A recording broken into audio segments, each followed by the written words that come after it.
with what you've been saying about Michigan and the the defensive ends and all of that stuff. I went back while you guys were talking and looked at the Penn State game. Michigan sacked Penn State 7 times, forced 2 fumbles. Penn State recovered both of those. Michigan needs to recover those on Saturday, and that will be a huge help for them. Yep, agreed. You've got a question for you, Tony. So obviously watching Ohio State every week, I can say I do not, but I definitely watched them on Saturday. Do you think that game was more indicative of who Ohio State truly is, or do you think it was more so just Michigan State struggling, like that was a bit of a tough matchup for them?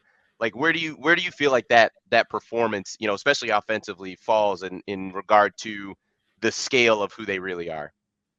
It's definitely a bad matchup for Michigan State with their secondary.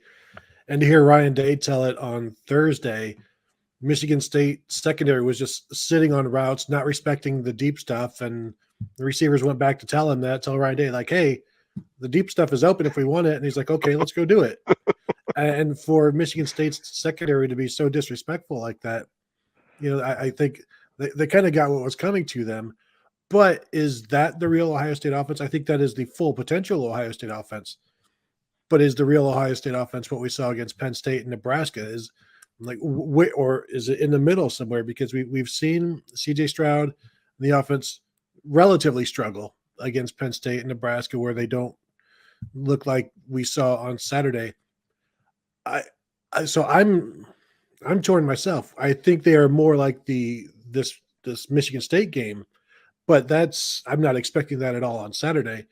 And I can see struggles like they did against Nebraska and Penn State on Saturday. But I think if there are matchup issues, Ryan Day can exploit them, and that's where people get into trouble. And I'm just interested to see if C.J. Stroud starts slowly, has some nerves, and then how long does it take for him to get out of that? Or does he start on fire? And then if he's on fire, I don't know that George is not going to do much. Like there's a lot of offense there, but I want to see it before I expect it to happen. I think Ohio State will eventually get going. I'm just wondering what those first 2 or 3 drives look like.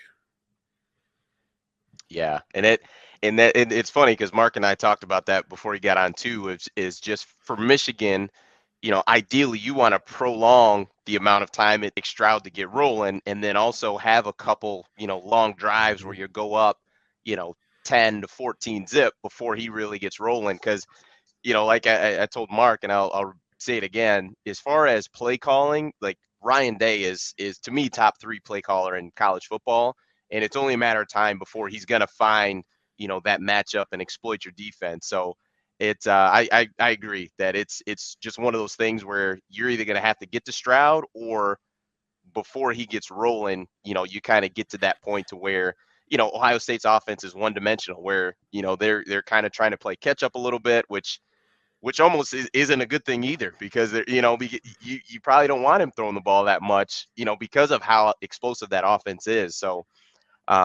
it's going to be, I think it's going to be a really good game.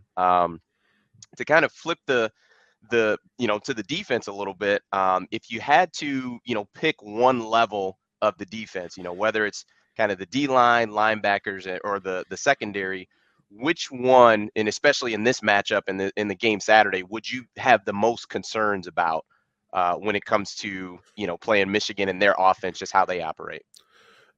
Normally, the concerns about the Ohio State defense revolve around the safeties and against the pass.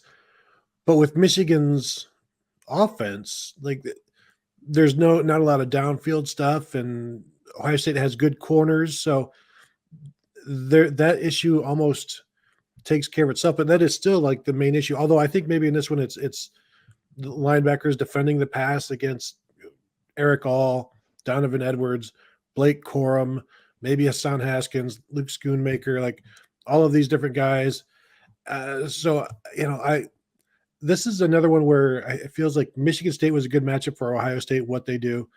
I think Michigan is a good matchup for Ohio State's defense as well. And I said this on, I think, Mark's show and on my own show, where Ohio State is susceptible to the pass behind the linebackers.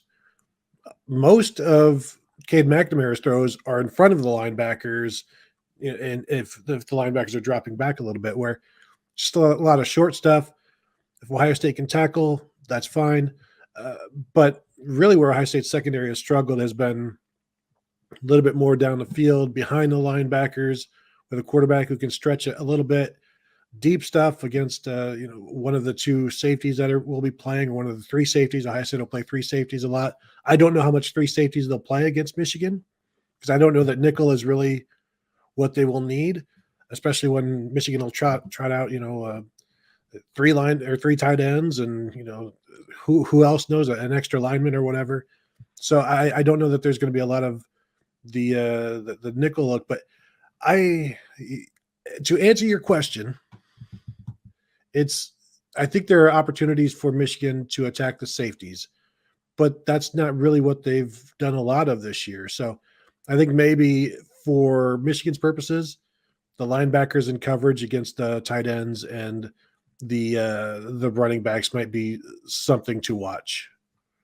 Okay. Yeah. It's and like you said, I think what people kind of think about most recently is Ohio State in the national championship game. And, that I think that version of that Alabama team was really good. And I'm not sure there were many teams that would have matched up well against them, of just, where they were at as far as just development and players and, the NFL guys they had on that team. But, Ohio State has looked much different, obviously, from that. They've bounced back, and if I'm not mistaken, those the guys that they have are new to this year, correct? Or were some of those guys from last year as well?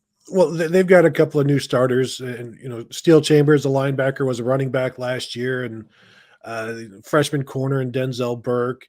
But they've got some guys who played a little bit last year, but they also have quite a few guys who are back from last year as well, and went through that entire mess when they had to play so many linebackers because they didn't have enough defensive backs through injuries and COVID and all of that stuff. And it was a very unfavorable matchup when you're putting somehow the middle linebacker gets stuck on Devontae Smith, and just that's just good scheming, good offense. And to go real quickly, you talking about Ryan Day, don't forget he's got Kevin Wilson in his ear as well. That's another one of the nation's best play callers in Kevin Wilson, and those two can be a two-headed monster at times. But the defense, the offense, I think they showed what they were capable of, both sides, last week. This is a different animal, though, with Michigan.